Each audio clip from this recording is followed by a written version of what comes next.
Hey guys, this is Keelan. I want to welcome you guys back to my channel, Countess America, and today I want to talk about a quote from a black historian. His name is John Henrik Clark, and basically the quote. Well, I'm getting to the quote right now. It says, "We have taken one giant forward. Well, we have taken one giant step forward when we face this reality. Powerful people never teach powerless people how to take their power away from them." And I think that quote really I think I think that quote really touches on the fact that you wondering why certain still in certain areas where, let's say, in high crime or poverty areas where there's a concentration of poor people, um the funds to the schools are the funding to the schools are very low. All kind of other programs, extra programs to help kids develop an interest in a STEM field, or keep them from trouble, or getting underfunded or slashed.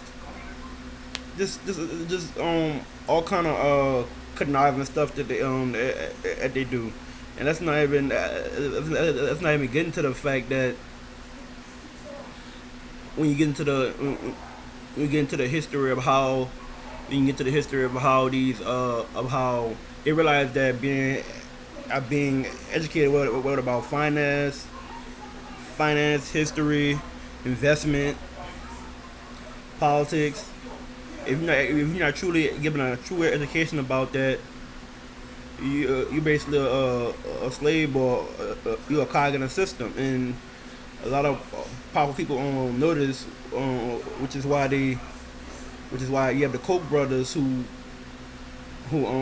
spent which is a group of billionaire oil brothers. They basically got their hands in a lot of pies. How they use them to try to sway education.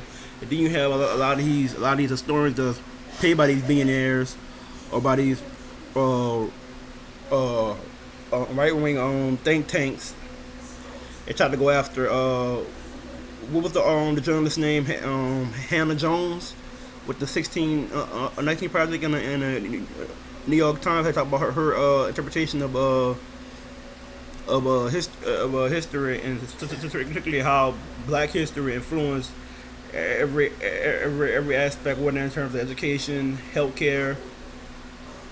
Basically, her articles that she did with a team of journalists at the New York Times touched on how everything, on how a lot of the things that people complain about, whether in terms of healthcare, how all those problems are derived from how how the government invented all these different systems to try to prevent black folks from exercising their true rights as American citizens. Not even that, prevent them from even being seen as human. And that's why you have some black kids. You have a lot of black kids that don't know their own history in terms of Malcolm X, MLK. Most people know about MLK, but they teach them in a peaceful, like, they don't really do a deep analysis, or a deep dive into his rhetoric, or Malcolm X. A lot of schools don't even teach on Malcolm. They don't even teach Malcolm X. They just throw him to let him go to the waistbands of right into the waistbands of history. And I think the quote really speaks to how you have a lot of these so-called free thinkers, or how they getting paid by these billionaires to go out here and they're basically the puppets for the billionaire class, or could say uh,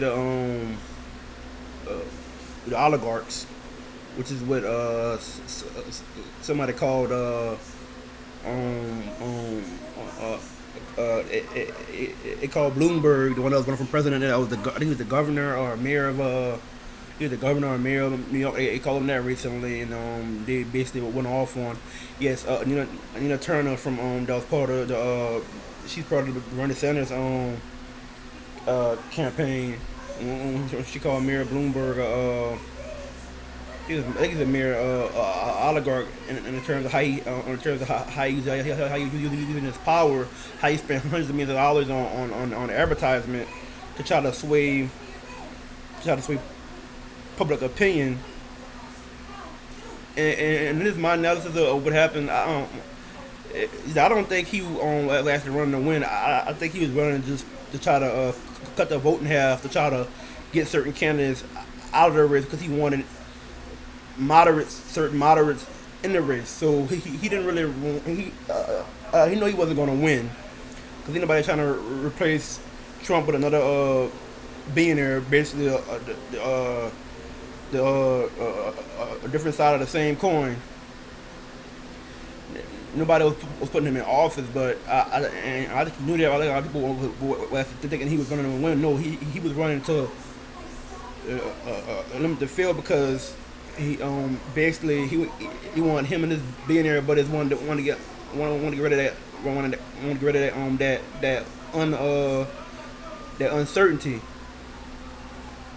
There's a higher chance of their candidate winning, which is you see with Joe Biden. He's leading in the polls, and that's basically what I want to talk about. I want to talk about that quote from John Henrik Clark.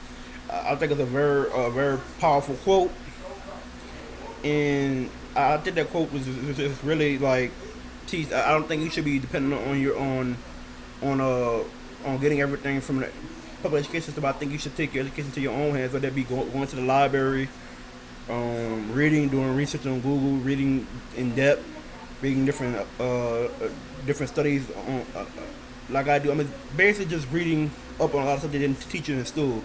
Because school is basically like if you get a phone, that's basically the pre-factory, the factory that the apps on the phone that came. They basically put the apps on your phone that came with the phone, and then after you get it and customize it, put your information in, you usually download that from Google Play or Apple Store, and you customize it and you put the games and apps that you want on there besides the stuff that you need that came with the phone.